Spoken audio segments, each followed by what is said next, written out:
پاییز دقیقا هم فصله که همیشه پوست بدنمون کویره و بیاین بهتون بگم چجوری از پوست بدنتون مراقبت کنین که همیشه مرطوب و خوشبو باشه توی این فصل. روشی توی تابستون خیلی وایرال شد توی تیک تاک و اینستاگرام به اسم روش همبرگری. اما باید بگیم که این روش بهتره که توی فصل پاییز ازش استفاده بشه، پاییز و زمستون، به خاطر اینکه خشکی سطح پوست بدنتون خیلی میره بالا و باید توی این فصل ازش استفاده کنین.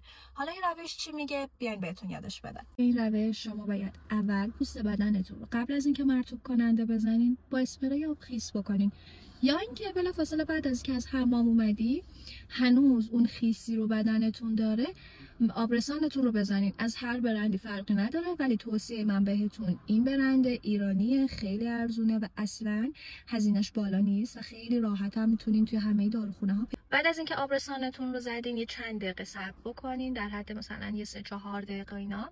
وقتی آبرسانتون جذب شد به بدنتون یا روغن بچه بزنین یا روغن گل سرخ که اونو از هر جای تهیه بکنین اوکی. اما راز خوشبو بودن بدنتون یک چیز بیشتر نمیتونه باشه، اونم اینه که بعد از که آبرسانتون رو زدین جذب شد، روغن رو زدین چند دقیقه صبر کردین جذب شد، از ادکلون مورد علاقتون به آرنجتون، پشت زانوتون و مچ پاتون بزنید.